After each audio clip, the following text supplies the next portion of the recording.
Hey folks, welcome back to another review with yours truly, Sam Healey. Today we're taking a look at Warhammer Underworlds Beastgrave. This is the third core set that's come out for Warhammer Underworlds, along with a lot of other smaller faction or warband expansions.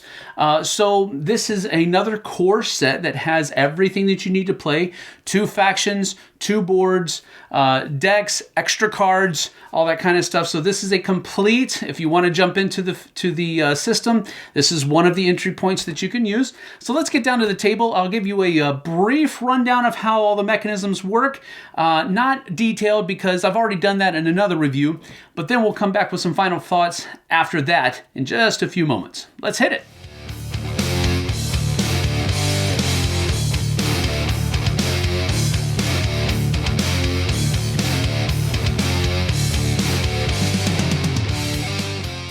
So here I have a game of Beastgrave set up for you using the 2 new factions that come in the box, Grashrax Despoilers and Skaith's Wild Hunt.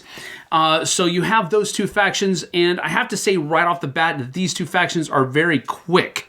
They have a lot of movement. Most of them have a movement of at least 4, with Skaith actually having a movement of 5.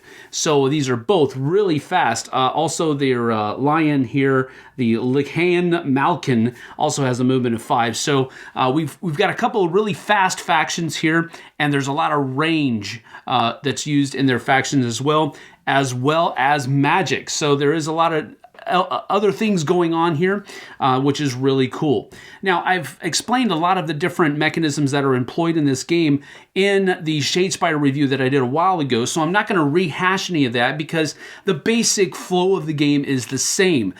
You have three rounds in which people are going to be activating tokens. Once all the players have activated all 4 of their tokens, that will end the round, and then you'll go into an end of round phase where you're able to score objective cards and so forth and so on, and then you'll launch into another round, and you'll play 3 rounds. Whoever has the most victory points at the end of that 3rd round, whether their faction is still on the board or not, is going to be the winner. So it is very much a dudes on the map type of thing. There is some area control because you're going to be trying to control some of these objectives, but you also want to stay away from the lethal zone areas, and we'll talk about all those in just a few moments. But generally speaking, nothing has really changed at the core mechanism level of the game. You're still taking your faction and going against the other person's faction in 3 rounds, trying to score the most victory points. Now, as far as setup is concerned, I've done most of it already, but notice that there are a couple of different lethal zone hexes that are able to be put out if you want to, 1 for each person after all of the other objective hexes have been put out. And these are simply put out by each player if they want to do it again, following the same rules as before. They can't go on a starting area. It can't go on another space that already has an objective token, but it can be placed anywhere other than that. So let's just say one person places one here, and the other person will place one over here like this. Now, you can't place it on another area that has a lethal hex either, so there is that. Now, some of the cards in this set are going to be able to give you the ability of flipping over objective cards. And when that happens, they actually become another lethal hex. Now, this can be flipped back over once again, but just notice that that can be a problem if you're standing on one of them. You don't take any damage right away when you do that, but it is problematic. Now, this set also uses another scatter hex, which is going to be used for a couple of different things, either determining movement of a character that's on the field or some type of spell attack. So when you use this, the spell or card that you're using will denote how many scatter dice you're going to roll. So we'll say that it's a scatter 2 thing, and so we'll go here and roll the 2 dice, and you've got a couple of hammers. So that's basically just a move forward twice. And let's say it was move this guy forward and boom, boom, like this. Or it would be something to the effect of you're going to attack this one and then this one using whatever dice the card would say to roll. But that's how that is moved. Once the scatter is determined, you take the hex off of the board and you're done using it until the next time you need to do it. This hex has also included on the reverse side of the wound tokens counter tokens, which are used by some of the different characters. For example, Grashrak Fellhoof himself starts with one, and he can actually use these on a friendly fighter's turn to re-roll one of the dice if he would like to. So that's another thing that you have. Some of the cards say put counters on this person or that, and that's what these are used for as well. As we take a little bit of a closer look at Grashrak's Despoilers, we're going to notice a couple of things here. First of all, Grashrak is a magic user, so he's going to be using these blue dice with some of the cards that are at his disposal within the deck. He, on his own, is going to be having a melee attack that's going to be rolling 2 attack dice, looking for hammers, and it's going to score 2 damage. If there are 2 or more enemy fighters that are out of action, that's the inspired trigger for all of these guys, so that's something you want to go for, and it's indicative of the kind of style they're going to play. They're really going to come at you and try to knock you out as quickly as possible. But as I was saying earlier, these guys are really fast. As you can see, each of them are moving 4 a piece, and that might not seem like a whole lot because there are faster units out there, but all of them are moving that fast, and they're pretty tough as well, with these 2 guys being an exception in that they only have 2 hit points, but these guys have 4, 3, and 3. So not bad at all. Now, Draknar down here is a very similar kind of attack as Grashrak's, but he's doing 3 damage. Grashrak also has this ability that he can react during a friendly fighter's attack action. Before the attack roll, you can remove ritual counter that we talked about earlier on to allow that person to re-roll one of their dice. So that's a pretty cool ability right off the bat. Other actions here, rolling 3 dice. A ranged action, 3 hexes away, rolling 2 dice, scoring 1 hit on successful, 1 damage. Or he has the flint knife here, that is a melee, rolling 2 dice and 1 damage as well. Here, another archer, 3 range, 2 dice are being rolled looking for swords, and then doing 1 damage, and then he also has that flint axe, which is very similar to the flint knife. We already talked about Draknar down here. This one, Murghoth Halfhorn, is a hunter, and he's got a 2 dice attack that's going to be doing 2 damage. And then down here, Korsh, the Sneak, is going to be rolling 2 dice and attack for 1 damage. But he also has an action that if this fighter is in an edge hex and has no move token, you can place them in any edge hex and give them a charge token. So that's pretty nasty. He can move anywhere on the board, and if he's adjacent to another person, then he's going to be able to make an attack as well at the end of that movement or that special action. So that's pretty neat. These guys move around really fast. Let's take a look at their inspired sides. Now, as far as the inspired actions are concerned, you can see that nothing really changes a lot except their attacks get a little bit more damaging. You're rolling 3 dice here instead of 2 on the other side. Down here, his flint axe attack is rolling 3 dice instead of only 2. This person is rolling 3 dice and scoring 3 damage. 3 dice over here, and 3 dice over here as well. So you're rolling a lot more attack. But their movement doesn't change a whole lot. Their hit points don't change a whole lot either, and neither does their defensive capabilities. So really, these guys are a swarming kind of faction that you want to go up and work together a lot and do a lot of attacks, because if too much damage gets done, this guy, I can't remember. Yeah, well, his defense improves a little bit because he does have that 2 down there, but everybody else's stays pretty much the same. But that's Grashrak's Despoilers. And as we start looking at Skaith's Wild Hunt, we notice here that Skaith the Huntsman is the leader of the pack, so to speak, and he has this range 3, 2 dice, but only 1 damage attack called Javelin of the Hunt. And this has a special ability that it's basically only a once a game usage, but there is a card in their deck which is Retrieve the Javelin, which allows him to play it again if he is able to get that card and of course retrieve his action. So it also gives him +1 damage if he uses that attack at the or during a charge action. So that's pretty cool. But he moves 5. He defends with 1 die on the uninspired side, and then he has 4 damage that he can take, 4 hit points. But that's a pretty nasty attack. His regular attack is Kicking Hooves. It only reaches 1. It's a melee attack, but he's rolling 3 dice and scoring 2 damage for a successful attack. That's really kind of heavy. Now, his Inspire trigger is that this fighter has a charge token at the end of a phase. So that's pretty easy to carry out. Not difficult to get any of these guys inspired at all. Now, the Lighang Malkin, if I'm pronouncing that correctly, probably not.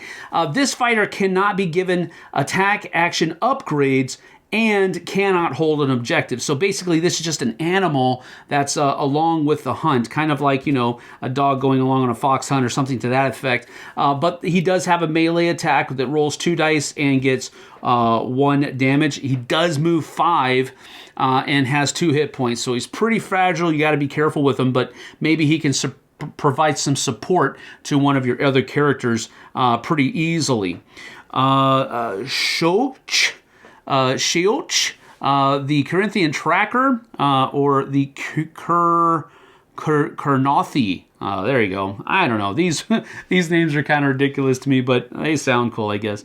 Melee attack, rolling 2 dice and scoring 2 damage. He moves 4, has 3 hit points, and he's only rolling 1 die on his uninspired side for defense, but he's still pretty cool, very mobile, and not too fragile, but he can be taken out with 1 hit, especially if you're playing some bigger, beefier factions.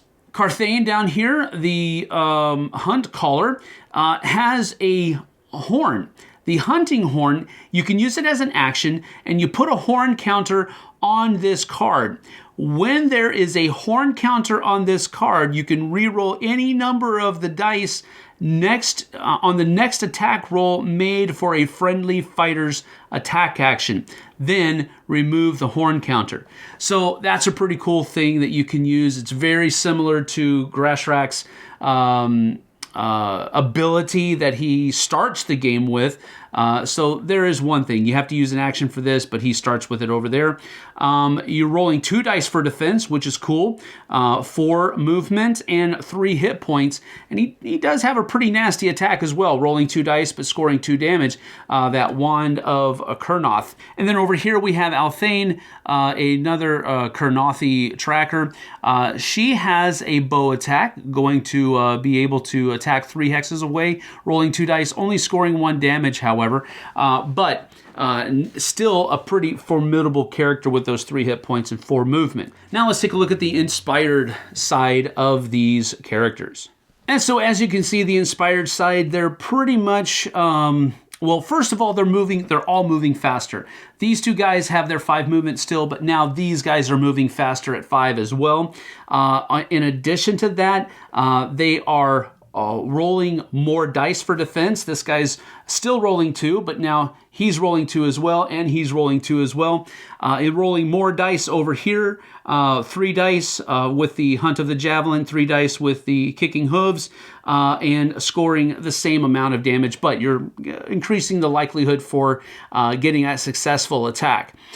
In addition to that, you also have these guys out here. You can re-roll 1 die during the defense roll when this fighter is the target of an attack action. Same thing down here.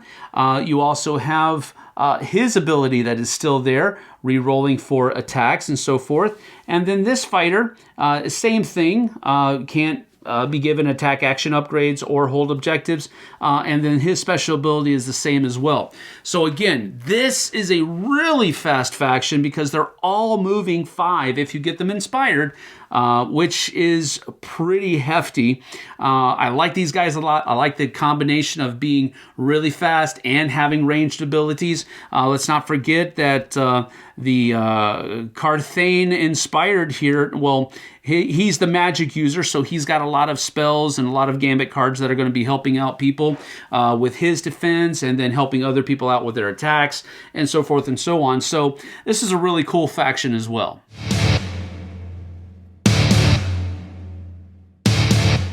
So that's about that for Beastgrave. Now, I didn't, as I said before, I didn't go into a real detailed explanation about how you play the game, because I've already done that in one of the other Warhammer Underworlds videos. But I wanted to focus more on the factions that came in with this set, show you what they kind of do, their capabilities. Didn't really get into the decks, but simply understand that knowing what those faction characters are like gives you an idea of what kind of cards you could expect in the decks. And then you can add more cards, because it does come with some extra cards that you can kind of beef up the decks. You get 20 cards for your action card deck, and then you also have 12 for your objective deck as well. So that's your basic, and then you have extra cards that you can add to those. That's just the bare minimums. But with all that being said, let's go ahead and talk about my pros and cons. Now, as far as the pros and cons are concerned, my first pro is that, first of all, these are two great factions. I like the speed and the punch that both of these factions have in slightly different ways. Grashrak's Despoilers are going to be very much more in your face, although they do have that ranged capability, but they can also get up in your face and mix it up really well too, which is good because they're pretty sturdy. Now, the other ones are a little bit more fragile. Skaith's Hunt's Wild Hunt, they're a little bit more fragile. They don't have as many hit points, but they move a lot faster, and they hit from a pretty good distance, and a lot of them have that ability. So I like both of the factions. I think they add a lot of really neat stuff to the system. They've carried on. My second pro is that they've continued some of the things that I really enjoyed about the system. The addition of magic from the second core set was really interesting and really fun. So I'm glad that they've continued that with this and other factions that have come out since then. But I also like the different objective cards that are coming out. You have objective cards that are surges that, this isn't anything new, but they can score immediately. Then you also have hybrid ones, which have two conditions, and if you meet one or the other one, you can score that objective. And then you also have dual objective cards, which have an and symbol. So you would go with, if you meet the first condition and the second condition, then you get to score the points for that objective. So I like that.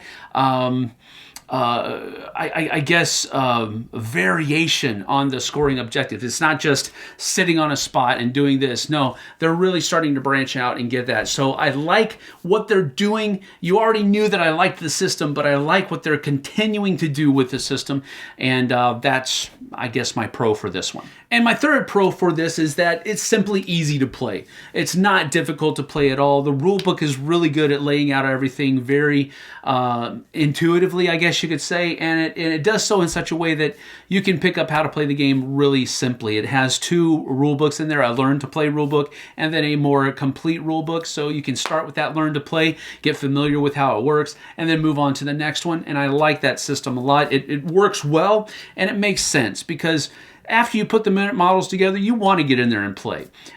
So I like that it allows you to do that, and I like how easy this is. This is one of my favorite fast dudes on a map games, and I just really enjoy it, and you should be really giving it a hard thought on giving it a try. Now, with that being said, I do have one con in the game, and it has to do with the roll-offs. It seems like everything that you do, you got to roll off for it. And sometimes those roll-offs can be kind of cumbersome, where each of you take 4 dice, and you're rolling to see who gets as many critical successes on their dice. Well, that can get kind of cumbersome because, oh, did you get any crits? No, I didn't either. Okay, roll again. Crits? No, sorry, I didn't either. Crit. That just gets a little cumbersome and boring after a while. So usually what we do is, well, at least with me, I just go ahead. You can place the first map, or I'll place the first map so that you have the choice of how the maps look out and that type of stuff. I don't usually do roll-offs for anything, but that's really my only major problem, and it's not a major problem with the system, is that roll-offs can get kind of cumbersome, but really it's not that big of a deal.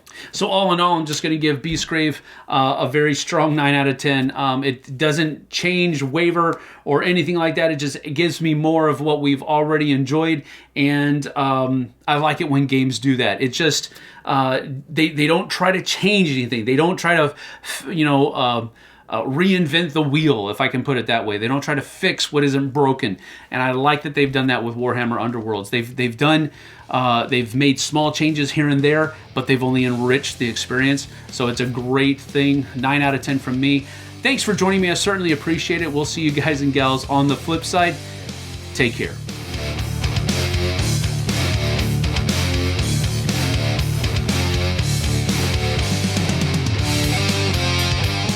Thanks so much for watching another Dice Tower video. If you enjoy our videos, subscribe to the channel for more fun, comprehensive board game coverage. Also, consider joining us at one of our events. Come to Dice Tower Retreat, a small, intimate gathering where gaming is king. Join us for Dice Tower Cruise, the largest board game cruise. Attend Dice Tower West in Las Vegas for gaming fun on the West Coast, or Dice Tower East in Orlando in sunny Florida. Dice Tower Conventions, the friendliest gaming conventions on Earth. I'm Eric Summerer, and you've been watching The Dice Tower.